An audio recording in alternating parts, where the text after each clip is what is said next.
अस्सलाम वालेकुम dear students. बच्चे, उम्मीद है आप खैरियत से होंगे। आपको पता है कि कल पैक्टा ने पेयरिंग अनाउंस कर दिया है और बता दिया है कि कौन से चैप्टर करने हैं और क्या क्या करना है। तो चैप्टर वाइज मैंने उर्दू और इंग्लिश मीडियम दोनों स्टूडेंट्स के लिए ताकि आसानी रहे, यहाँ पे मैंने चैप्टर वाइज अब सीरीज स्टार्ट की है कि इससे ना आपको बता दिया जाए कि कौन सी चीज़ें आपने करनी है और कौन सी नहीं करनी, यानी कि आपका जो स्मार्ट सिलेबस है वो अनाउंस कर दिया जाए। ठीक है, तो देखें बच्चे, इस चैप्टर में से जो लॉन्ग है वो नहीं आना। ठीक है, 9 नंबर का आपको पेपर आएगा इस चैप्टर में से, और आसान आसान सी चीज़ें हैं। एंड तक देखिएगा, आपको जो मुश्किल चीज़ें लग रही थी वो सारी उन्होंने डिलीट कर दी हैं। तो 4 शॉर्ट क्वेश्चन आने हैं। ठीक है बच्चे, यानी कि जो पहला पोर्शन आना है शॉर्ट क्वेश्चन का, 4 शॉर्ट क्वेश्चन, 8 में से 4 पहले चैप्टर में से आ जाने हैं और बड़े आसान टॉपिक्स में से। तो इस चैप्टर को आपने सीरियस लेना है। इस चैप्टर से अगरचे लॉन्ग नहीं आना, लेकिन एक एमसीक्यू आना है 1 नंबर का, और 8 नंबर के 4 शॉर्ट क्वेश्चन आने हैं। तो आपने अच्छे तरीके से इसको तैयार कर लेना है, चंद ही टॉपिक है। ठीक है, तो सबसे पहले बच्चे आपने बायोलॉजी और इसकी शाखें करना है। बायोलॉजी के अहम शोबे हैं जो ये आपने करने हैं। ठीक है, मेजर फील्ड्स ऑफ बायोलॉजी, ये लॉन्ग भी आ सकता है, जोलॉजी, बॉटनी और माइक्रोबायोलॉजी। और उसके बाद बायोलॉजी की जो शाखें हैं ये भी आपने करनी है, बायोलॉजी एंड इट्स ब्रांचेस और मेजर फील्ड्स ऑफ बायोलॉजी। ये इंग्लिश मीडियम और उर्दू मीडियम सब के लिए मैंने, ताकि आप पेज नंबर देख कर, ये पेज नंबर नीचे आपको शो हो रहे होंगे। ठीक है, तो ये आपने सारी करनी है। तो ब्रांचेस बड़ी इंपॉर्टेंट है, और आपको पेपर भी कंसेप्चुअली आना है, ज़ाहिर बात है। और इसके बाद जो अगली वीडियो होगी उसमें बच्चे मैं आपको जो है वो इम्पोर्टेंट बता दूंगा कि कौन से बोर्ड के हिसाब से इम्पोर्टेंट है और क्या क्या पूछा जाता है। ठीक है, प्रीवियस एग्जाम के लिहाज से। लेकिन इस दफ़ा पेपर जो है वो कंसेप्चुअल होना है, क्योंकि सिलेबस एक तो बहुत कम है।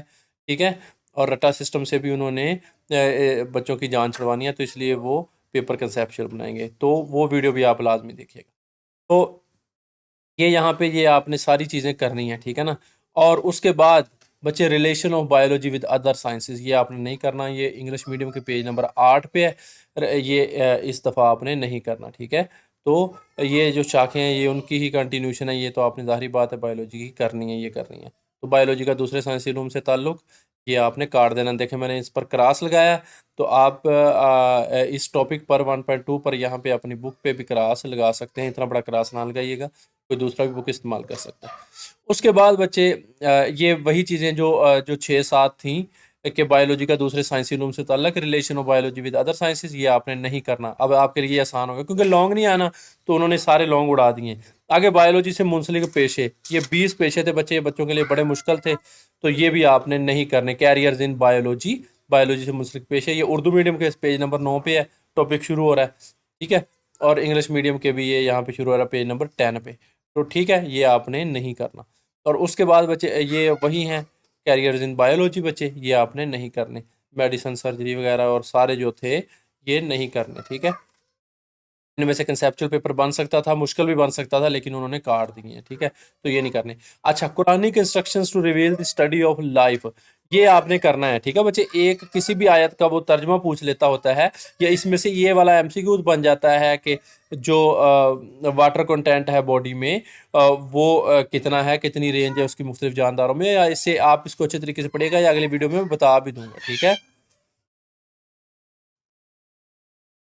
ये बच्चे एक आध आयत का तर्जुमा आ सकता है। ठीक है ना, तो ये आपने करना है। ठीक है, और ये हो गया। अच्छा, आगे बड़ा मुश्किल टॉपिक इस साल उन्होंने इंक्लूड किया था, वो उन्होंने काट दिया, science as a collaborative field, यानी कि जो साइंस बाहमी ताउन का जो एक मुश्तरका शोबा था। ठीक है, बाहमी ताउन का, ये उन्होंने काट दिया। तो ये आपने नहीं करना, साइंस एज अ, जिसमें ह्यूमन जीनोम प्रोजेक्ट और क्लाइमेट चेंज रिसर्च, ये सारी चीज़ें आ रही हैं, ये आपने नहीं करना। तो इसके भी आप क्रॉस कर लें। सफ़ा नंबर 13 है ये यहाँ पे उर्दू मीडियम का। ठीक है ना, यहाँ पे ये टॉपिक शुरू हो रहा है। तो देखें, ये सारी मुश्किल चीज़ें थी। अब शॉर्ट क्वेश्चन रह गया पीछे, डेफिनेशंस ही रह गई हैं। जो तरीफ़ें हैं, बायोलॉजी की ब्रांचेस हैं और डिवीजन है, तारीफ़ है, वो हैं। आगे साइंटिफिक मेथड बच्चे आपने करना है। ठीक है, इसके जो 7 स्टेप होते हैं, इसमें से बन सकता है एमसीक्यूज, बन सकता है कि तरतीब क्या है, दुरुस्त तरतीब, और बायोलॉजिकल प्रॉब्लम की पहचान किस तरह होती है, इसमें ये सारी चीज़ें आपने करनी है। तो साइंटिफिक मेथड आपने करना है। ठीक है, इसमें इसके साथ इसके जो 5-6 स्टेप हैं जो भी हैं, ये आपने सारे करने हैं। हाइपोथेसिस की खसूसियात, ये बड़ा इंपॉर्टेंट शॉर्ट के तौर पर आता होता है। ठीक है, तो ये आपने कंट्रोल ग्रुप और ये सारी आपने करनी है। ठीक है, और एक्सपेरिमेंट्स तक, यहाँ पे कंट्रोल ग्रुप और रिजल्ट्स तक। थ्योरी एंड लॉ आपने करना है। ठीक है, ये नहीं काटा उन्होंने, इसकी डेफिनेशन आपने करनी है, क्योंकि शॉर्ट ही आनी है। ठीक है ना, ये आपने करने हैं। आगे बच्चे malaria as an example of biological method, इसमें जो 2 मिसालें दी गई थी वो सारी उसने काट दी हैं, ठीक है? तो ये आपकी जान छूट गई है इससे, ठीक? तो ये आपने नहीं करना। मलेरिया बायोलॉजिकल मेथड वाला करना है। मलेरिया बायोलॉजिकल मेथड की मिसाल यानी कि malaria N example of biological method, ये आपने नहीं करना, ठीक है? तो देखें बहुत मुश्किल था ये बच्चों के लिए कि वो एक्सपेरिमेंट्स, साइंसदानों के नाम और सारी वो चीज़ें और मच्छरों के नाम कि कौन मलेरिया चिड़ियों में कास करता है, कौन किस में इंसानों में करता है, और डिंगी-शिंगी वो सारे इसमें से वो उन्होंने काट दिए हैं, ठीक है? तो ये बच्चे आपने नहीं करने। देखिए कितना सिलेबस आपका कट हो गया। तो इसमें से अब आप कितने खुशनसीब हैं कि अगर आप अब सिर्फ़ यही सोचें कि मैंने पास ही होना है, अब तो आपको हर बच्चे को टॉप करने का सोचना चाहिए। तो ये बच्चे जो की पॉइंट है एंड पे, ये सारे उन्होंने काट दिए, इसमें से कोई चीज़ वो नहीं देंगे, ठीक है? मैं अक्सर की पॉइंट्स की वीडियोज़ अपलोड करता हूँ, तो वो लोग कहते हैं कि पता नहीं क्यों कर रहे हैं। बच्चे ये की पॉइंट्स में से पेपर आता होता है, ठीक है ना? तो देखें आगे वो बनाता था पेपर, तो इसीलिए तो उसने काटे हैं, ठीक है ना? इस दफ़ा उसने काट दिए। तो ये सारी चीज़ें आपके सिलेबस का हिस्सा थी पहले, ठीक है ना? तो ये नहीं करना। एक्सरसाइज़ के बच्चे सारे आपने ये करने हैं। एमसीक्यूज़ सिर्फ़ 2 एमसीक्यूज़ आपने नहीं करने, ठीक है ना? अच्छा, ये आपने नहीं करना, ये वाला की पॉइंट्स वाला टॉपिक ही आ रहा है, ठीक है? तो ये आपने एमसीक्यूज़ करने हैं बच्चे सारे, और 9वां और 10वां एमसीक्यूज़ नहीं करना क्योंकि ये वाले टॉपिक बुक में से काट दिए हैं, तो यहाँ से भी आपने नहीं करने। और बच्चे जो शॉर्ट क्वेश्चन है तीसरा और 5वां, ये भी आपने नहीं करना। बाकी ये दरमियान में चौथा है, ये पहला से लेकर छठे तक बाकी सारे करने हैं, तीसरा और 5वां नहीं करना। कंप्यूटेशन बायोलॉजी वाला और मेडिसिन और सर्जरी वाला, क्योंकि ये काट दिया उन्होंने। तो ये उर्दू मीडियम के लिए है कि 9वां 10वां एमसीक्यूज़ आपने नहीं करना, पेज नंबर 24। और उसके बाद बच्चे जो लॉन्ग क्वेश्चन है, पहला, दूसरा और तीसरा नहीं करना, इन पे क्रॉस लगा दिए, ठीक है? और चौथा और 5वां करना है, और छठा और 7वां भी नहीं करना। यानी कि लॉन्ग क्वेश्चन में से सिर्फ़ 2 करने हैं आपने, सिर्फ़ 2, चौथा और 5वां, कि हाइपोथेसिस को लेकिन देखें बच्चे, इसमें से लॉन्ग आना नहीं है, लेकिन ये टॉपिक इसमें से शॉर्ट आपको पता है कि आ सकता है, ठीक है? तो hypothesis converted into theory and law, कि ये शॉर्ट में भी पूछा जा सकता है, बिल्कुल छोटा-सा है, तो इसको आप शॉर्ट के तौर पर लीजिएगा। इंक्विजिटिव क्वेश्चन कोई भी नहीं करना, तहकीकी सवालात, ठीक है?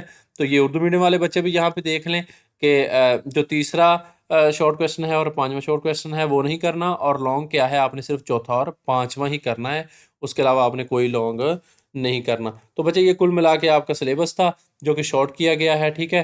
तो ये आपका तकरीबन 50% तक शॉर्ट किया गया है। 45 कह रहे हैं, लेकिन यहाँ पे आप देखें कि बहुत सारी चीज़ें काट दी हैं इन्होंने। तो पहला चैप्टर तो 50% से भी ज़्यादा ही लग रहा है कि काट दिया। तो अब आपके पास रह क्या गया पीछे? तो आप अच्छे से तैयारी कीजिए बच्चे, अल्लाह आपको कामयाबी दे। 9 नंबर का पेपर आना है, और सारे 1 एमसीक्यूज़ आना है, और बाकी क्या आने हैं, 4 शॉर्ट क्वेश्चन आने हैं। तो ये बड़ी अहमियत का अमल है ये चैप्टर। बहुत शुक्रिया। अगली वीडियो में बच्चे मैं दूसरे चैप्टर का बनाऊँगा, और इस चैप्टर के जो हैं वो इम्पोर्टेंट जो सवाल होंगे, बहुत ही अहम सवाल हैं, वो मैं आपको उन पर निशान लगाऊँगा। चलें बच्चे, बहुत शुक्रिया। अल्लाह हाफ़िज़। अगली वीडियो में मिलते हैं। चैनल को सब्सक्राइब कीजिएगा और वीडियो को भी लाइक कीजिएगा। दोस्तों के साथ भी शेयर कीजिएगा। अल्लाह हाफ़िज़।